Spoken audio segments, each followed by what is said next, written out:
शरणागत पाप पर्वतम गणयित्वा न तदीय सद्गुणम अणुमप्यतुलम हि मन्यते सहजानंद गुरुं भजे सदा। असतो मा षड्गमय तमसो मा ज्योतिर्गमय मृत्युर्मा अमृतम गमय। ओम शांति ही शांति ही शांति। આજની જ્ઞાન સભાની અંદર પધારનારા બધા જ ભગવત ભક્તોને વેદાંતાચાર્ય પુરાણ ઇતિહાસાચાર્ય એમ એ ફિલોસોફી શાસ્ત્રી રાકેશભાઈના હિતપૂર્વક જય સ્વામિનારાયણ। ગયા વખતની જ્ઞાન સભાની અંદર આપણે બધા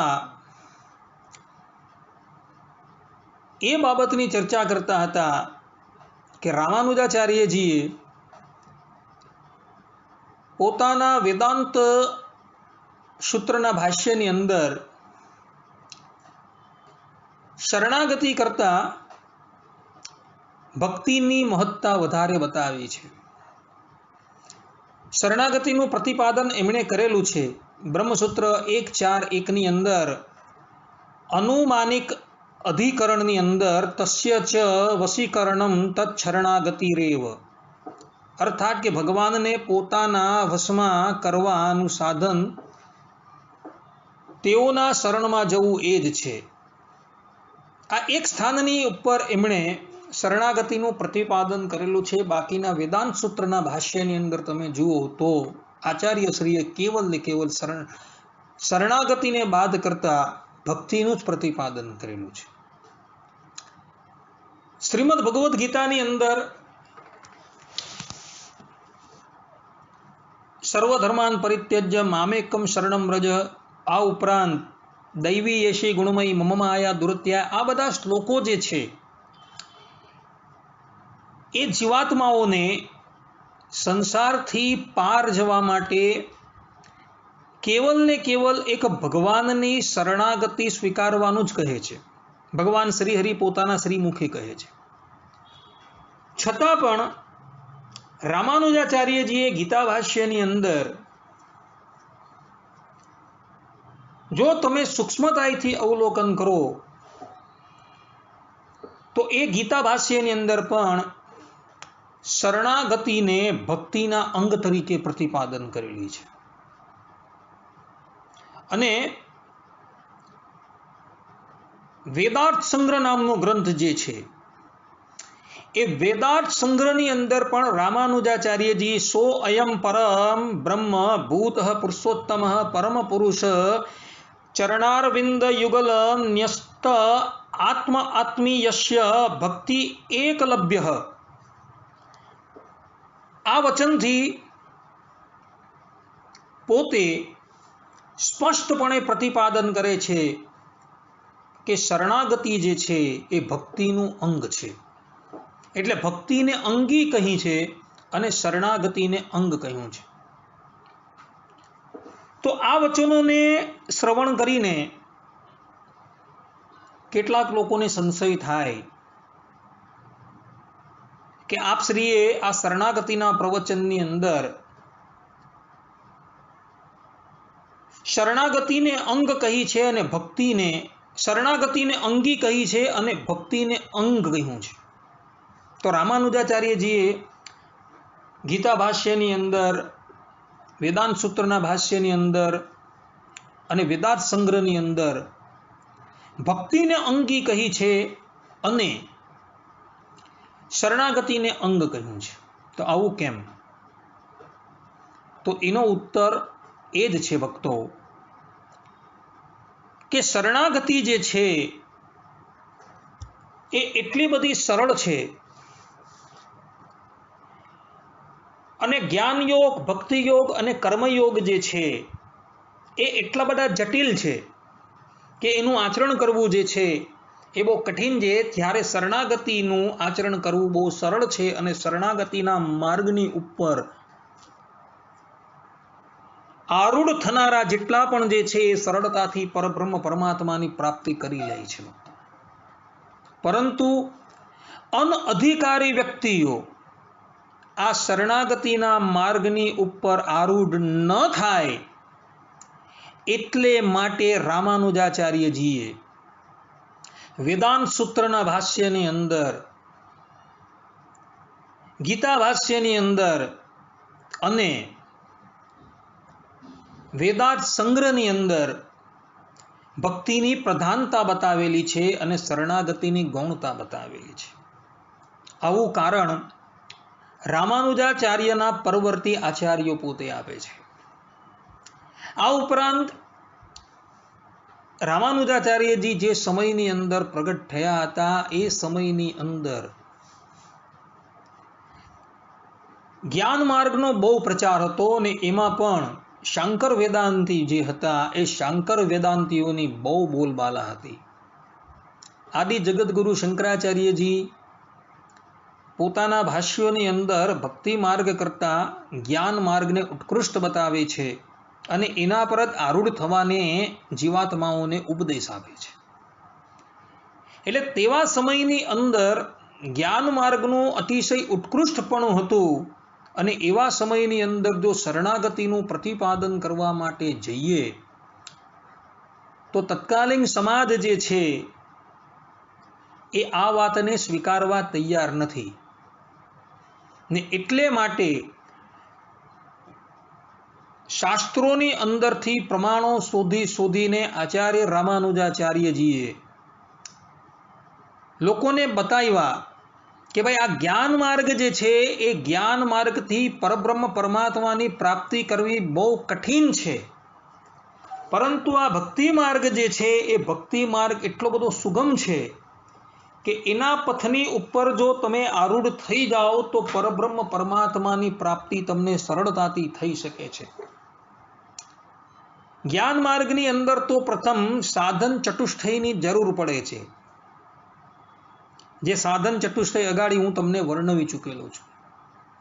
તો એ સાધન ચતુષ્ટયમાંથી તમે પસાર થયા બાદ તમારે એ જ્ઞાન માર્ગની ઉપર આરૂઢ થવાનું છે અને ત્યારબાદ તમે જ્ઞાન માર્ગના સાચા જિજ્ઞાસુઓ થશો. હવે આટલી પ્રક્રિયાઓમાંથી પસાર થતા જ મનુષ્યનું આ જીવન જે છે એ સમાપ્ત થઈ જાય એમ છે. એટલે આચાર્ય શ્રીએ શાસ્ત્રોના વચનો ટાંકીને ભક્તિ યોગનું પ્રતિપાદન શાસ્ત્રોની અંદર કરેલું છે. પરંતુ જ્યારે વેદાંત સૂત્રનું ભાષ્ય પૂર્ણ થયું, ગીતા ભાષ્ય પણ પૂર્ણ થયું, ત્યારબાદ આચાર્ય શ્રીએ શરણાગતિ ગદ્ય નામનો ગ્રંથ લખેલો છે. આ શરણાગતિ ગદ્યની અંદર રામાનુજાચાર્યજીએ શરણાગતિને ભક્તિ કરતા પણ સર્વોત્તમપણે સ્વીકારેલી છે અને જીવાત્માઓને કહ્યું છે કે શરણાગતિ જે છે એ એટલો બધો સુગમ માર્ગ છે કે એ માર્ગની ઉપર તમે આરૂઢ થયા હો અને એ માર્ગની ઉપર આરૂઢ થતા તમે એ શરણાગતિના અંગરૂપ જ્ઞાનયોગ, કર્મયોગ અને ભક્તિ યોગનું આચરણ તમે નિષ્કામ ભાવે જો કરો ને તો તમને એ પરબ્રહ્મ પરમાત્માની પ્રાપ્તિ સરળતાથી થઈ શકે છે. જ્ઞાન યોગ, ભક્તિ યોગ અને કર્મયોગ જે છે એ શરણમાં આવ્યા બાદ આચરણ કરવાના છે, પરંતુ એની ઉત્કૃષ્ટતા સ્વીકારવાની નથી. ઉત્કૃષ્ટતા તો કેવલ ને કેવલ શરણાગતિની જ સ્વીકારવાની છે. આ રીતે સ્પષ્ટપણે પ્રતિપાદન રામાનુજાચાર્યજીએ શરણાગતિ ગદ્યની અંદર કરેલું છે અને ત્યારબાદ એના પરવર્તી આચાર્યોએ શરણાગતિ ગદ્યની ઉપર જે ટીકાભાષ્ય લખેલા છે તેની અંદર પણ રામાનુજાચાર્યજીનો અભિપ્રાય એ લોકોએ પ્રદર્શિત કરેલો છે. અને ત્યારબાદ વેદાંતેશિક આચાર્યો જે ધરાતલની ઉપર પ્રગટ થયા તે લોકોએ પણ ભક્તિ કરતા શરણાગતિની જ ઉત્કૃષ્ટતા પ્રતિપાદન કરેલી છે અને એ લોકોએ પોતાના ગ્રંથોની અંદર શરણાગતિને અંગી કહી છે અને ભક્તિને એ શરણાગતિનું અંગ કહ્યું છે. એટલે તત્કાલીન સમાજને ભક્તિ માર્ગની અંદર આરૂઢ કરવા માટે રામાનુજાચાર્યજીએ પોતાના ભાષ્યોની અંદર, પોતાના ગ્રંથોની અંદર શરણાગતિ કરતા ભક્તિની ઉત્કૃષ્ટતા પ્રતિપાદન કરેલી છે. ભક્તો, આ જ એનું ખરું રહસ્ય છે. અને ત્યારબાદ એમના પરવર્તી આચાર્યો જે હતા તે બધાએ જ શરણાગતિની જ ઉત્કૃષ્ટતા પ્રતિપાદન કરેલી છે શરણાગતિ ગદ્યના માધ્યમથી. આપણી જે ઉદ્ધવ સંપ્રદાયની જે પરંપરા છે, જે પરંપરાની અંદર આપણે શ્રી સંપ્રદાયની સંપૂર્ણ ગુરુ પરંપરા જે છે એ કોઈ પણ ભાગ ત્યાગ વગર સ્વીકારે છે. કારણ કે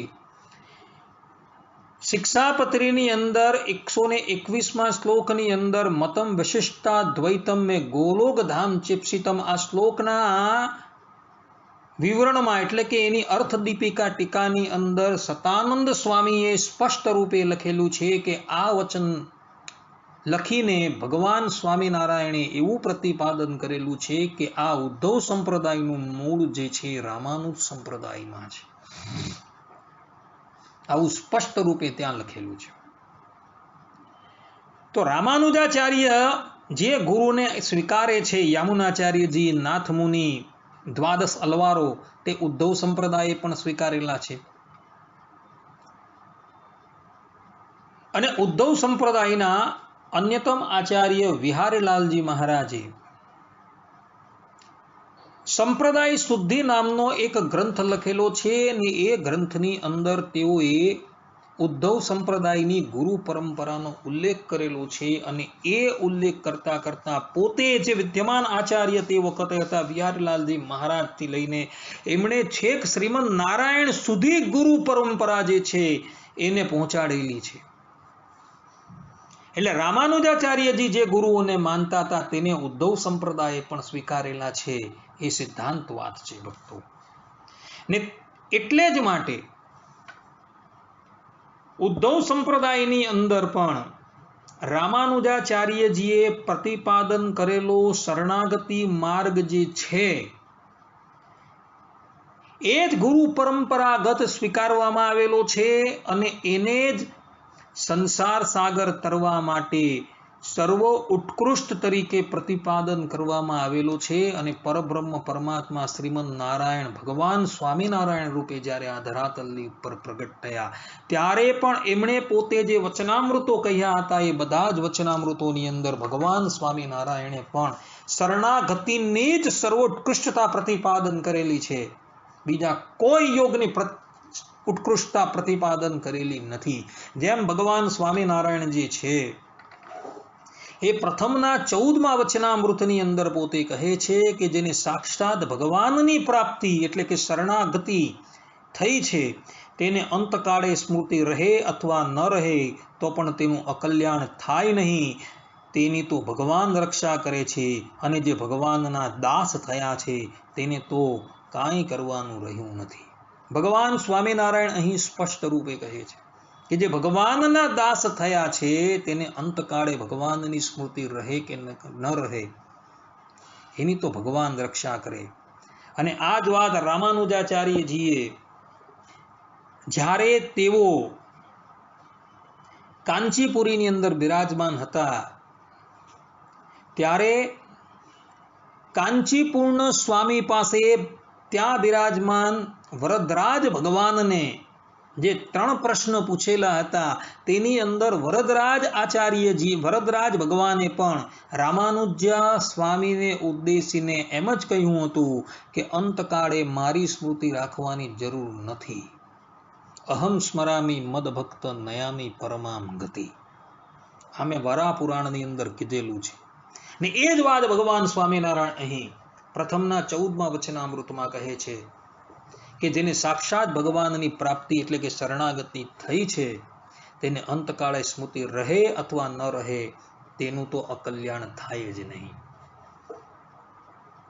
એટલે રામાનુજ સંપ્રદાયથી જે શરણાગતિ નો પ્રારંભ થયો હતો, શરણાગતિની ઉત્કૃષ્ટતાનું પ્રતિપાદન જે પરવર્તી આચાર્યોએ કરેલું હતું તે જ ભગવાન સ્વામિનારાયણે પણ કરેલું છે એમ સિદ્ધાંત વાત છે. આ સંપ્રદાયની અંદર પણ આ જ વાત થયેલી છે ભક્તો કે શરણાગતિની જ ઉત્કૃષ્ટતા બતાવવામાં આવેલી છે. પ્રથમના 33મા વચનામૃતની અંદર ભગવાન સ્વામિનારાયણ સ્વમુખે કહે છે કે ભગવાનને પ્રસન્ન કરવાના સાધન ધર્મ જ્ઞાન વૈરાગ્ય વગેરે અનંત પ્રકારના શાસ્ત્રોમાં કહ્યા છે, પણ તે મધ્ય એવું એક સાધન કયું બળવાન છે કે જે સમગ્ર સાધન કરીએ જેવા ભગવાન પ્રસન્ન થાય તેવા એક સાધને કરીને ભગવાન રાજી થાય, તે એવો એક ઉપાય કહો. ભગવાનનો જે દ્રઢ મહાવિશ્વાસપૂર્વક આશરો એટલે શરણ, એ જ એક સર્વ સાધનોમાં મોટું સાધન છે. તેણે કરીને ભગવાન રાજી થાય છે, અને તે આશરો અતિ દ્રઢ જોઈએ, જેને વિશે કોઈ પોલ્ય ભગવાન વિના બીજા ઉપાયના અવલંબન રૂપ જે પોલ્ય છે તે રહે નહીં. અહીં પણ ભગવાન સ્વામિનારાયણે સ્પષ્ટ રૂપે પ્રતિપાદન કરેલું છે કે એક જ સાધનની અંદર બાકીના બધા જ સાધનો જે છે વિલય પામી જાય અને સંસાર સાગરને સરળતાથી આપણે ઉલ્લંઘન કરી શકીએ, પરબ્રહ્મ પરમાત્માની પ્રસન્નતાને પ્રાપ્તિ આપણે કરી શકીએ એવું સાધન કયું છે? તો ભગવાન સ્વામિનારાયણ અહીં સ્પષ્ટ રૂપે કહે છે કે ભગવાનનો દ્રઢ આશરો, અર્થાત કે મહાવિશ્વાસપૂર્વક દ્રઢ આશરો જે છે ને, એ જ આ સંસાર સાગરને તરવા માટેનું સર્વોત્કૃષ્ટ સાધન છે, ભગવાન કહે છે. એટલે રામાનુજાચાર્યજીએ જે કાર્ય, જે માર્ગ એમણે પ્રતિપાદન કરેલો હતો, તેને જ તેમના પરવર્તી આચાર્યોએ પ્રતિપાદન કરેલો છે ને એ જ માર્ગનું પ્રસરણ છે, એનો પ્રચાર છે, પ્રસાર છે. પરબ્રહ્મ પરમાત્મા શ્રીમદ નારાયણ સ્વયં આવીને એ કરે છે, અને એ જ શ્રીમદ નારાયણ ભગવાન સ્વામિનારાયણ સ્પષ્ટ રૂપે કહે છે કે સંસાર સાગરને તરવા માટે જ્ઞાન યોગ, ભક્તિ યોગ કે કર્મ યોગ કરતા સર્વોત્તમ જો કોઈ યોગ હોય તો એ શરણાગતિ યોગ છે ભક્તો. આ સિદ્ધાંત વાત ભગવાન વચનામૃતની અંદર પ્રતિપાદન કરે છે ભક્તો. ભગવાન સ્વામિનારાયણ પ્રથમના 37મા વચનામૃતની અંદર પણ કહે છે કે એવા એ શરણાગત જે છે તેને માટે કાળ, કર્મ ને માયા તેનો હુકમ નથી, અને જો એને દંડ દેવો હોય તો ભગવાન પોતે દે છે, પણ બીજા કોઈનો એને માટે હુકમ નથી. અને એવી નિષ્ઠા વિનાનો જે જીવ છે તે પોતાના સાધનને બળે કરીને પોતાનું કલ્યાણ ઈચ્છે છે, પરંતુ એવા પરમેશ્વરના પ્રતાપે કરીને પોતાનું કલ્યાણ ઈચ્છતા નથી. એવા જે જળમટીવાળા પુરુષ છે તે તો જેમ નાવ વિના પોતાના બાહુબળે કરીને સમુદ્ર તરવા ઈચ્છે છે તેવા મૂર્ખ છે, અને જે એવા ભગવાનના પ્રતાપે કરીને પોતાનું કલ્યાણ ઈચ્છે છે તે તો જેમ નાવમાં બેસીને સમુદ્ર તરવાને ઈચ્છે એવા ડાહ્યા છે. ભગવાન સ્વામિનારાયણે અહીં અધ્યાહારથી સ્પષ્ટ રૂપે કહી દીધું કે જે સ્વતંત્ર રીતે ભક્તિ માર્ગ, જ્ઞાન માર્ગ, કર્મ માર્ગનું આચરણ કરવા માટે જાય છે ને એ લોકો કેવા છે? તો એ લોકો જળમતીવાળા છે. જળમતીવાળા એટલે કેવા? કે એ લોકો નાવ વગર સમુદ્રને તરવા માટે તૈયાર થાય છે. જ્યારે શરણાગત ભગવદ ભક્ત જે છે એ કેવા છે? તો જે ભગવાનના પ્રતાપે કરીને પોતાનું કલ્યાણ ઈચ્છે છે એવા એ ભક્તો છે. અર્થાત કે નાવ દ્વારા સમુદ્ર ઉલ્લંઘન કરવાની ઈચ્છા એ લોકો રાખે છે, અને આ નાવ જે છે ને એ જ શરણાગતિ છે. ભગવાન જ એ નાવ રૂપે બિરાજમાન છે, એ નાવની અંદર એ જીવાત્મા બિરાજમાન છે ને ભગવાન જ એને પાર પહોંચાડે છે. એટલે ભગવાન સ્વામિનારાયણ અહીં પણ અધ્યાહારથી સ્પષ્ટ રૂપે કહે છે કે જે જ્ઞાન નિષ્ઠાવાળા છે, ભક્તિ યોગની નિષ્ઠાવાળા છે, કર્મ યોગની જળ પ્રક્રિયાની નિષ્ઠાવાળા છે ને એ બધા જ જે છે ને એ બધા જ મહામૂર્ખ છે. કારણ કે એ લોકો પોતાના બાહુબળથી આ સંસારને તરવાની વાત કરે છે, જ્યારે શરણાગત ભગવદ ભક્ત જે છે ને એ ભગવાનના પ્રતાપે કરીને આ સંસારને તરવાની વાત કરે છે. એ પેલા બધા કરતા એ સર્વોત્તમ છે. ને આ જ વાત જે છે રામાનુજાચાર્યજી શરણાગતિ ગદ્યની અંદર અને તેના પરવર્તી આચાર્યો જે છે એ લોકો પોતાના ગ્રંથોની અંદર પ્રતિપાદન કરે છે. અને શરણાગતિ જે છે એ અતિશય સુગમ ઉપાય છે ભક્તો. તો એવી એ શરણાગતિ જે છે તેને જીવાત્માએ પોતાના જીવનની અંદર દ્રઢ કરવાની છે. આનુકૂલ્યસ્ય સંકલ્પ પ્રાતિકૂલ્યસ્ય વર્જનમ રક્ષિષ્યતિ ઇતિ વિશ્વાસ. ગોપ્તૃત્વ વર્ણમ આત્મનિક્ષેપ કાર્પણ્ય ષડવિધા શરણાગતિ. આ જે શરણાગતિના જે 6 અંગો જે કહ્યા, 6 લક્ષણો કહ્યા, એ લક્ષણોને જીવનની અંદર પરિપક્વ કરવાના છે, બીજું કંઈ કરવાનું નથી. પોતાનો સમસ્ત ભાર, પોતાના પરિવારનો સમસ્ત ભાર જે છે શ્રી ભગવાનના મસ્તકની ઉપર આરોપી દેવાનો છે અને નિશ્ચિંત થઈ જવાનું છે કે ભગવાન જે પણ કંઈ કરે જે છે એ બધું જ અમારે માટે સારું કરશે એવું સમજીને પરબ્રહ્મ પરમાત્માને બધી જ વસ્તુ મનથી અર્પણ કરીને નિશ્ચિંત થઈને ભગવાનનું સ્મરણ કરવાનું છે ભક્તો. બીજું કંઈ કરવાનું નથી ભક્તો. શરણાગત ભગવત ભક્ત જે છે એને બીજું કંઈ જ નથી કરવાનું. કેવલ ને કેવલ ભગવાનનો મહાવિશ્વાસ જે છે એ એને સંપાદન કરવાનું છે, બીજું કંઈ નથી કરવાનું ભક્તો. કહેવાનું તાત્પર્ય એ જ છે કે રામાનુજાચાર્યએ